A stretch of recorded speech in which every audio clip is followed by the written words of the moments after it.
Hello! So, ayan mga guys. Magandang gabi po sa ating lahat. Dito na naman tayo.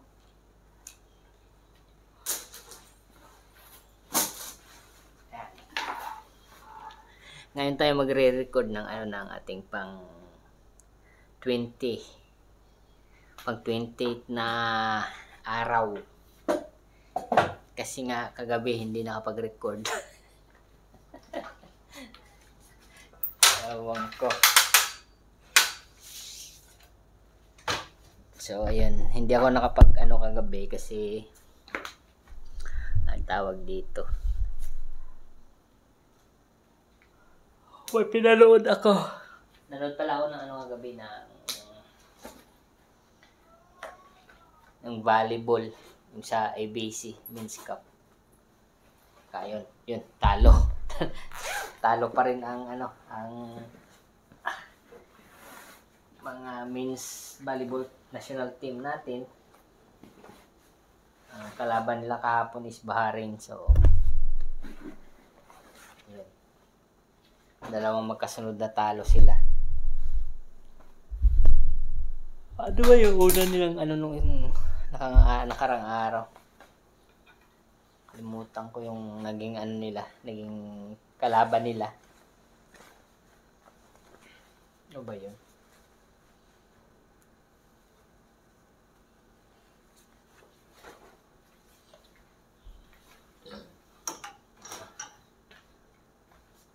Maganda naman yung laban. Magkadikit nga lang. Kadikit lang yung yung score, hindi naman na talaga. Naiwanan talaga. So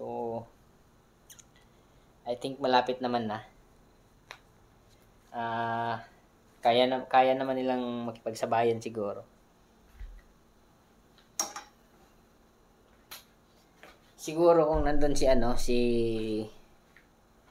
Brian Bagunas, baka may naipanalo sila. Iba din kasi talaga yung caliber ni Brian. Magaling sa blocking, tapos sobrang lakas pa pumalo. Kaya yun nga lang, may din siya, may intindihan mo naman at may commitment naman siya sa club niya. And nanalo naman sila dun sa pinaglaruan niya na naging best outside hitter pa nga yata.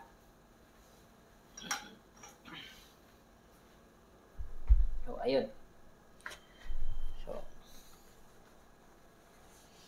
kaya hindi tayo nakapag-record kagabi kasi 11 na yata yun. 11 na, hindi pa natapos yung third set. Kaya natulog na ako. Hindi ko na tinapos talaga. Ngayon na lang natin pagpapatuloy yung na-miss man natin yung isang araw, pero kailangan nating pagpatuloy, di ba? Para matapos natin yung makumpleto natin yung 30 days. Yung 30 days challenge natin. So, yun. Para naman may makita kayo sa ginagawa ko, ito. Note kayo. Nag-aano ng mga long sleeve na ginagamit ko sa opisina.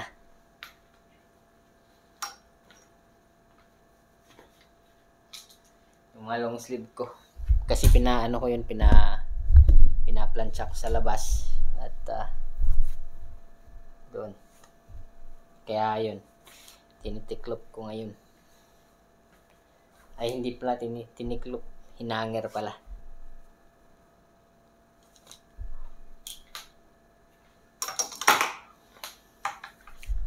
Yan, naantok na naman. Tingnan nyo yung yung close, yung aparador ko.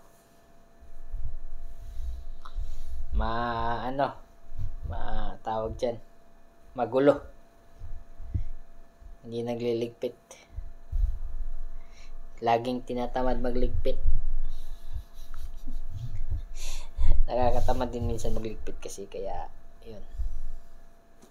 Wala din tayong asawa na magliligpit.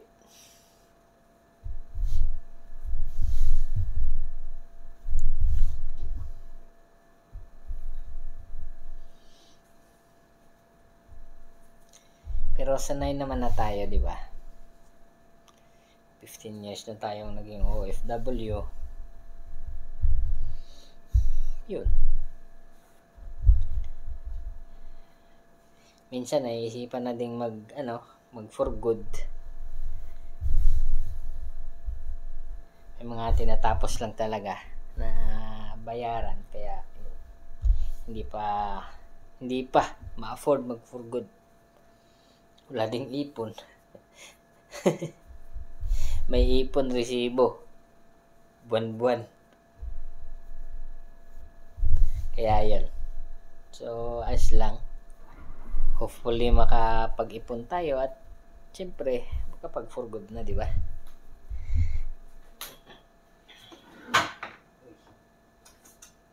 Sira.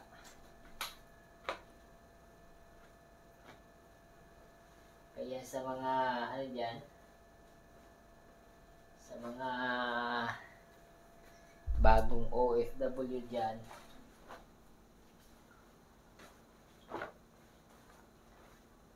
mag-ipon na kayo. Ipunin, magtabi kayo ng mag-save kayo talaga ng kaunting amount kada buwan pagkatanggap nyo ng sahod nyo. Yun lang ang maipapayo ko na hindi ko ginawa noon.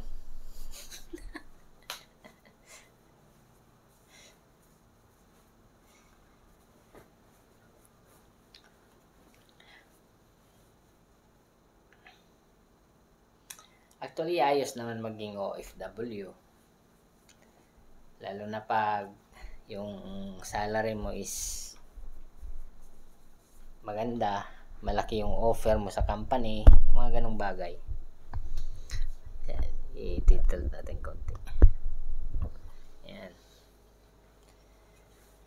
Ayos naman. Yun nga lang, dadating talaga sa point ng buhay mo na yun, mapapaisip ka kung hanggang kailan mo gagawin yung pagiging OFW mo, kung hanggang kailan mo kayang tiisin yung buhay na ganito na malayo ka sa pamilya mo, lalo na pag may mga anak ka na.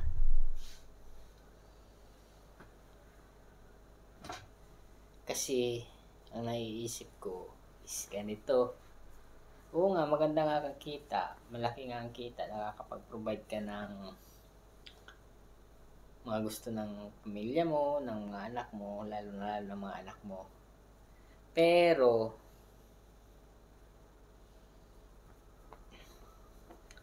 ang oras na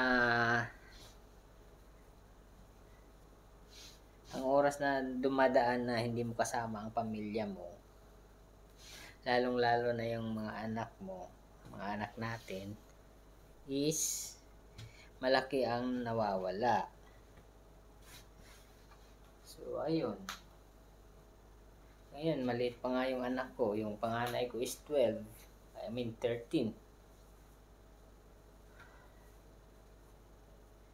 May mga bagay na siyang sinasabi sa akin na like, hindi naman ako nagre-reklamo, pero sinishare ko lang sa inyo na minsan sinasasabi niya sa akin na parang alangan siya magsabi sa akin ng mga bagay-bagay kasi nga baka hindi ko raw siya maintindihan dahil nga raw at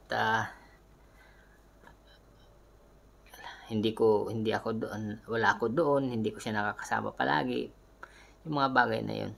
So, yun ang isa sa mga rason bakit naisip ko nang mag for good or dadalhin ko sila dito, which is malaking adjustment para sa kanila.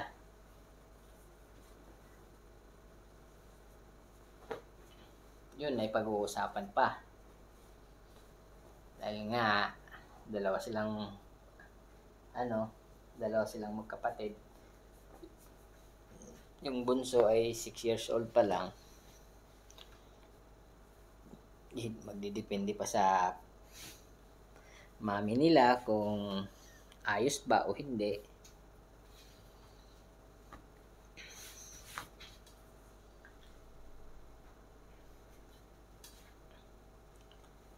So, yun ang mga bagay na kailangan kailangan talagang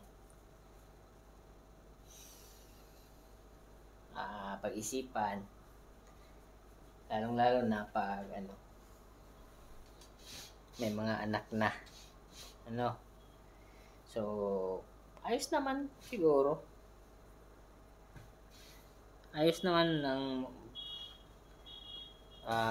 buhay, pagiging OFW, maganda naman, nakaka-proud naman.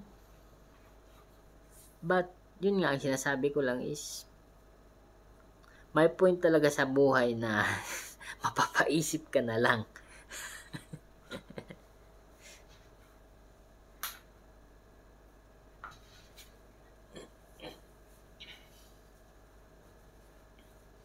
Hindi naman ako nagre-reklamo. I mean, kaya ko naman. Kasi nga, bago ako nakapag-asawa is nag-a-abroad na ako. Pero may mga aspect sa buhay na hindi ko na ibibigay, lalo na yung atensyon para sa mga anak ko, para sa asawa ko.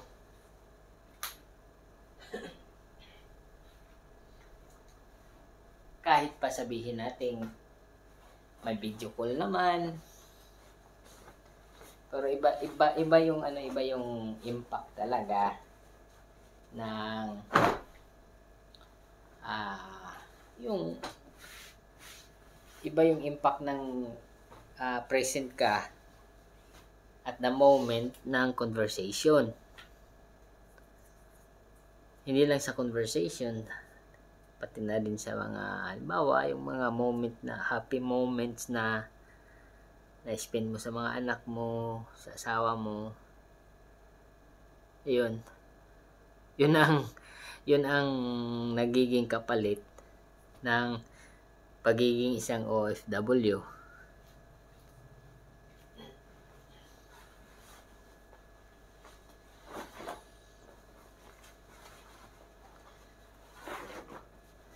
Sa mga gustong mag-OFW dyan,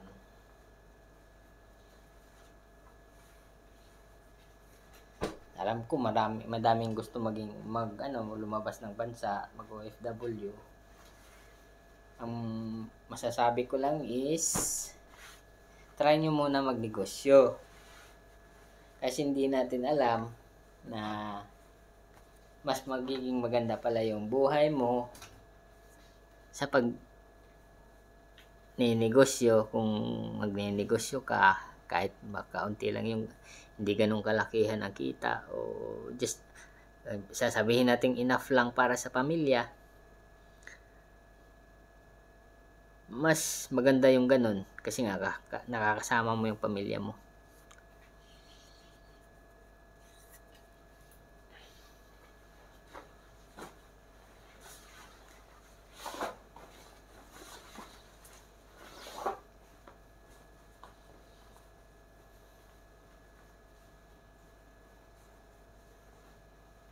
Oo, magandang pakinggan na OFW ka, kakarating ka sa ibang bansa, may mga lugar kang napupuntahan, magagandang lugar. At what cost? yun lang ang nagiging tanong palagi, at what cost talaga. So, ayun.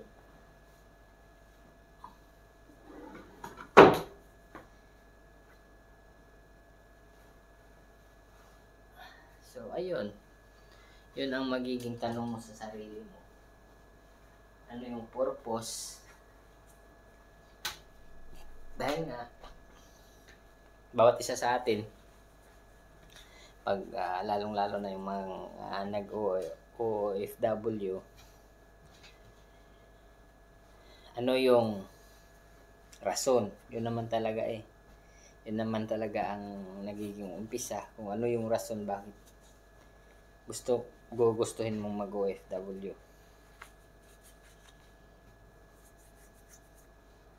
Kung sasabihin natin dahil nga malaki ang kita, ang advice ko sa inyo is, itry nyo muna magnegosyo.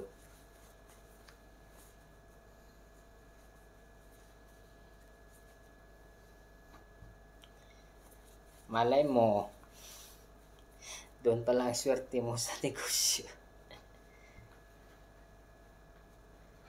So, yun lang. So, yun ang masasabi ko.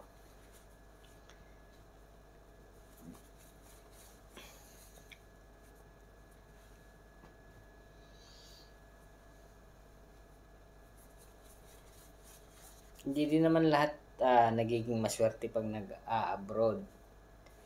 Yun nga, minsan nga may nakikita, di ba? Minsan nakikita natin sa lalong-lalo na yun sa Facebook. Yung mga sasabihin nga natin mga nasa Canada na. Minsan nagiging homeless, mga ganun. Alam naman natin na magdidepende naman yun sa tao. Siguro may mga mali silang nagawa, but at the end of the day, swertihan pa rin yung pagiging OFW. Minsan mga engineer na mawawalan pa ng trabaho. So, ayun.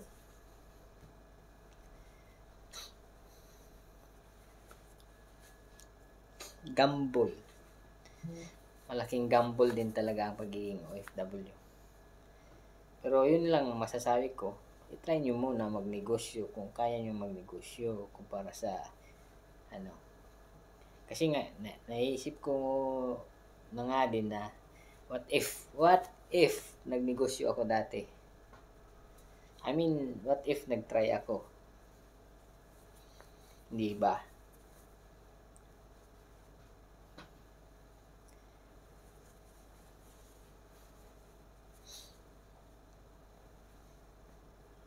So, ayun. Ayun ang topic natin sa pang 20 na pang 28 na natin na video. So, hopefully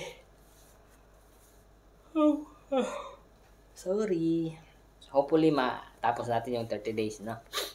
So, siguro sa mga ibang ibang araw natin, tatry natin yung ibang ibang lugar, hindi lang dito sa loob ng kwarto. At least, may bago naman, Hindi yung paulit-ulit na nasa loob ng kwarto lang. So, hanggang dito na lang muna.